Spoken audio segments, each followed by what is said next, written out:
criticism that has to do with the fact, just your life story and what you see the system to be. Like, you're not trying to help in that aspect. No. Okay. Not at all. So I think, you guys never get have, better never understanding will. why she's sitting here. She's not on that side. No. And and also I think you mentioned you don't do pedophiles or skin beef, sexual stuff. Like, I don't do any. I don't represent people right now charged with sexual assault, child pornography. Is that your own principal thing that you're like, no, I just can't? Yeah, there's no winners in those cases at all, because either my client is factually innocent and being dragged through a horrible, horrible situation that I can't help stop the process, right? If somebody's wrongfully accused of sexual assault, like what they have to go through emotionally and physically and financially, because it's a lot of work to defend these, they still got to pay me, is horrific for the wrongfully accused person. And if you're not wrongfully accused and something you actually did, I don't want you to have my time and my energy defending on that. Listen. And so for me, I made a choice years ago what I wanted to focus my energy and attention on, because my clients get it 100%. Homicides, firearms, and drugs. And that's really primarily what I do.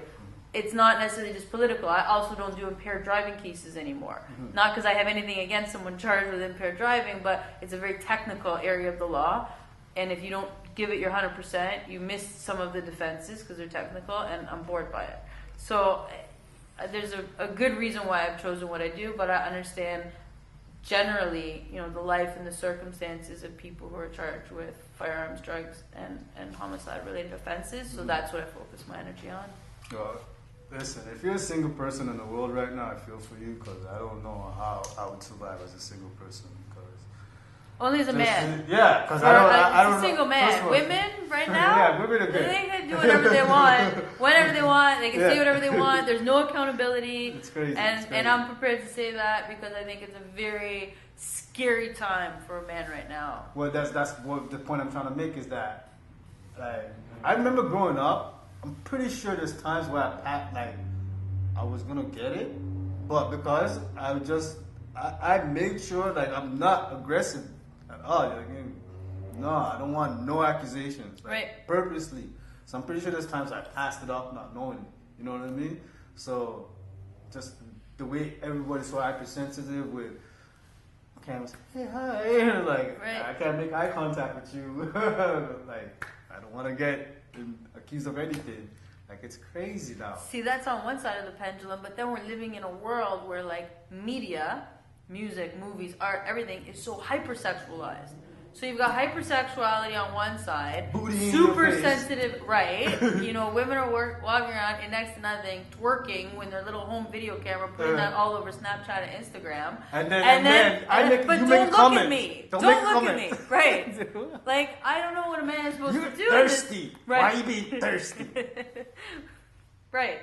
It's a scary world, right? And then when a man acts in accordance with what he thinks he's supposed to do, the police are showing up at his door. It's confusing for these men right now. I got two boys, and I don't know what it's going to be like. That's part of the reason why I'm trying to be transparent as best as I can, because I know I got two boys coming up, and trying to make sure things are a lot better for them by the time they get to a certain age. But like you said, I remember in one interview you were saying like some of your cousins, your male cousins, your teenage cousin, you're like, yo, you're ready to, if you're gonna have sex with a girl, you better get consent and all this shit on, all of the above. Honestly, consent crazy. And sobriety, because even if you think she consents, if she's not sober enough to consent, then she doesn't consent. What? Because consent is not What are you assumed. supposed to do? And, God forbid, he's not 100% sober. How are you supposed to analyze? No, there's a man I know right now that's in court for these type of things right now. You know what I mean? And he knows what could happen if that's true. Right. You know what I mean? Those accusations. So it's but it's this. He was drunk. She was drunk. It's how do you figure this out? Right. That's what I'm saying. Get it in writing. Get the consent part of it. Tell me that you're sober and you consent to what's about to happen, and let's talk about what's about to happen. I don't know how else a man And can that- properly protect themselves anymore. And that brings me to my next point, where we talk about the whole matriarchy versus patriarchy, where it's like, I remember they did like some 1 million women march like a couple of years ago. All these Hollywood actresses came out for it, and then like a few months after, some women got killed somewhere, and nobody's saying nothing. It's like, I take it upon myself to try to find the leadership within women. Like, I know as a man I could do me, but I can't do women because I don't have the parts, right? So I'm looking for that. You know, I'm always looking for it. This is part of the reason why you're here. Right. Because I'm always looking for that, because I know the importance of having feminine energy within government. How it's so ass backwards not having them in there right now. Absolutely. And that's why we're where we're at. We're at like 5% of the men in the world ruling, making calls and so on and so forth. And again, we live on Mother Earth, so it's not. And again, based on what we know, we're a degenerate version of women. So how is it possible we govern you guys when, again, naturally you carry? So even with some of the women that have gone astray, I understand. But it's like, what comes first? What's going to happen first? Are we going to have to get men to change? Or are some of these women just going to be like, nah, okay, we're not going to be playing this game? Because when you think about it, some of the men, the evil men of this world, they have women around them. How are those women allowing some of these men to do what they're doing? You know what I mean? You know? Like, I don't know. You would not put yourself in a position where there's a man out there, you know, you're part of a bunch of men and you're the only woman and they're doing atrocities all over the world. You wouldn't do that, right? So how do, you know, I'm not saying... We have to get the pendulum changing less dramatically, right? I feel like a lot of these women's rights movements are forcing the pendulum to shift way too far in the other direction, and the pushback for men is going to be negative in the long run, right? Because you can only push so far before you're going to have negative consequences. And we really needed to do a better job of meeting in the middle and recognizing, you know, it's not about female rights, it's not about men's rights, it's about human rights, right? Let's all come together. Same thing with there has to be black better, people with civil rights. 100%. It has to be, you know, everyone has to be treating each other equally. And I know that there's a push for women's equality in the sense of fair pay. Obviously, I agree with that. But, like, then you have to do the same work. And if you're doing the same work and there's that unequal pay, then, of course, you've got to make that complaint. But you have to put that work in. And I just think that there's a bit of a disconnect there. And it's some of the bandwagon things. Like, I get it, you know, the women have been oppressed. I get it. I know that. I know that. So when I see my own mother, I seen other women go, I get it. But there was also women that's aiding and abetting some of this men. So what's gonna happen? Somebody's gotta stop. Somebody's gotta start somewhere. You know what I mean? Well, it's like women couldn't work, and then we wanted the right to work, and then we went to work, and then realized, oh wait, if we're gonna be, you know, career women, it's gonna interfere with our ability to be good moms. There's only 24 hours in a day, right? Like, there's only so much you can do. And so sacrifices have been made. You have to make sacrifices somewhere, right? Either you're going to make the sacrifices at home or you're going to make them in your career, but I can't be a lawyer and an astronaut. I have to make choices. Well, and, this is why I kind of respect the fact that you're like, you know what, the family thing is not for me. Right. But this is what I'll do. This is it, you know, and I want to make change in different ways and help people in different ways. And that was part of the plan. And so I think, you know, I know a lot of female lawyers are struggling to be like amazing sole practitioners and also be mothers. Well, of course, because there's only so much time in the day that you can spend. You can't expect to be able to do both. Absolutely. And so is having a child. So if you can't afford to have that nanny because you haven't positioned yourself in your career to be able to do that, you can't be surprised when your career suffers on account of having a baby. But or you if that's what you want to do, right? And then your home suffers. Absolutely. Something's got to suffer. There has to be, there's only so much that we can do. And so at some point you have to make those choices. Excellent. This is true. This is true. Is there, like, is there negative feedback from peace officers because of who you are and how you carry yourself? Because you're not the typical lawyer who just does the thing. Because before that, I found most lawyers just go do the thing, and they're usually just quiet. You don't really hear of them unless they're like politically driven or something. But for the most part, they're not doing what you're doing in the community. You know what I mean?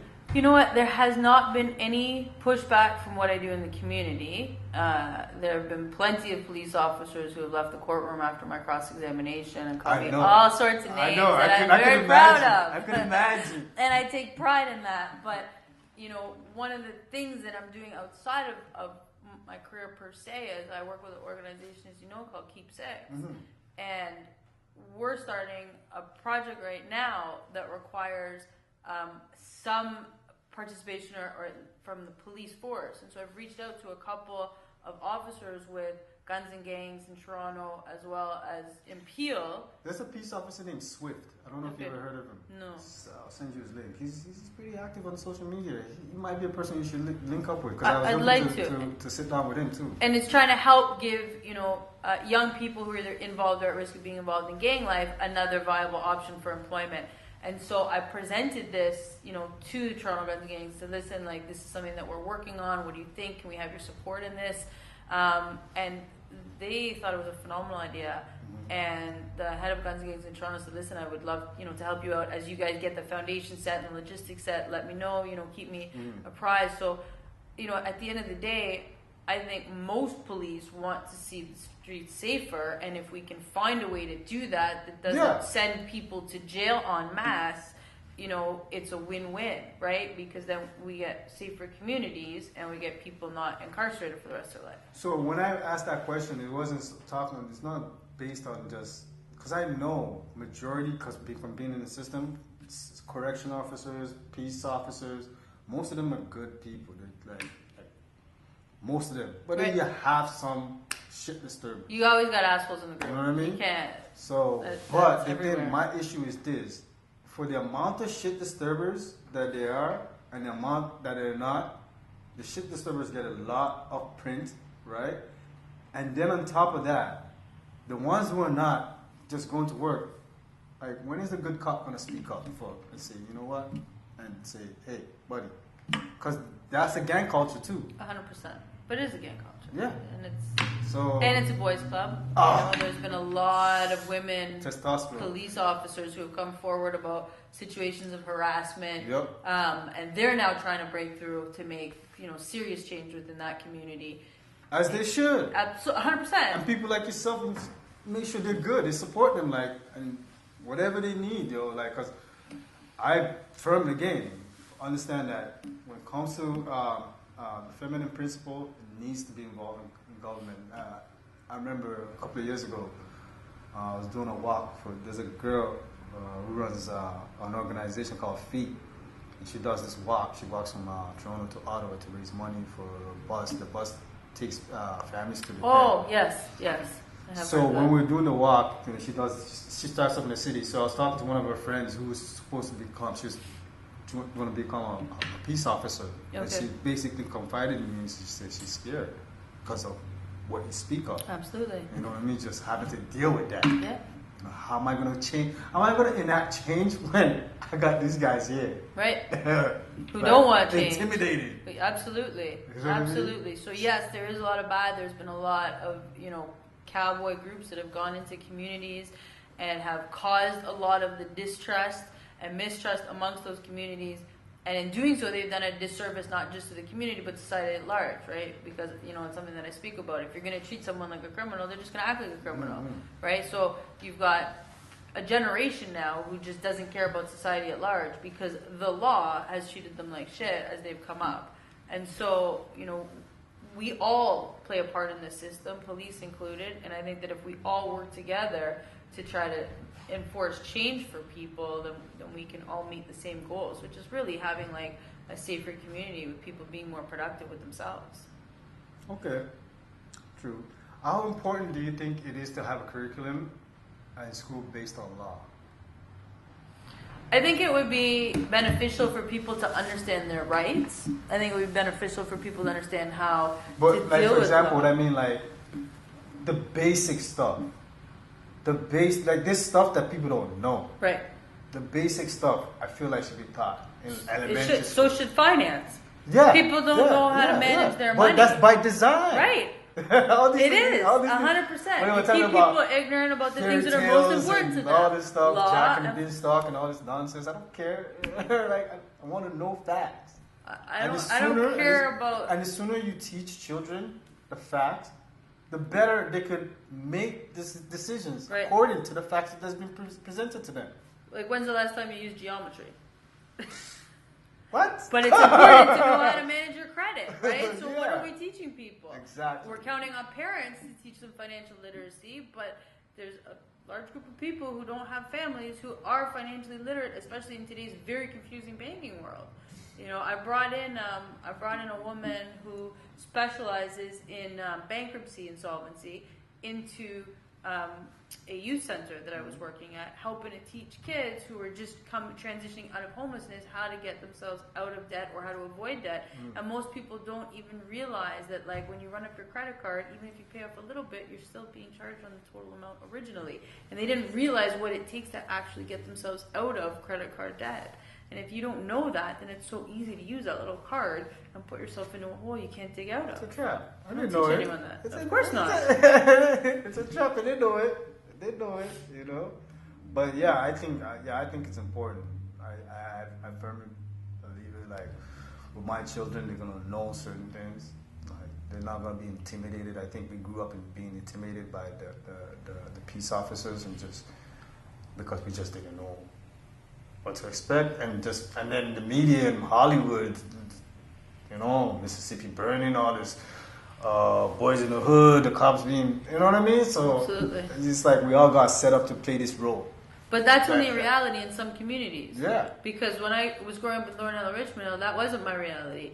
When I started, you know, going downtown, like when I was in my first year of high school and seeing what life was like in Regent Park, it's a whole different world. You know, and that's the problem, is when you have certain communities that have that distrust of police because of their experience, then we're setting them up for the failure. And I think, I know that we have peace officers in neighborhood that have no connection to the neighborhood. Right. And don't that's understand. Not supposed to happen. That can't not happen. There's no way you expect to have good results from that. There's no way. No way. Makes no sense.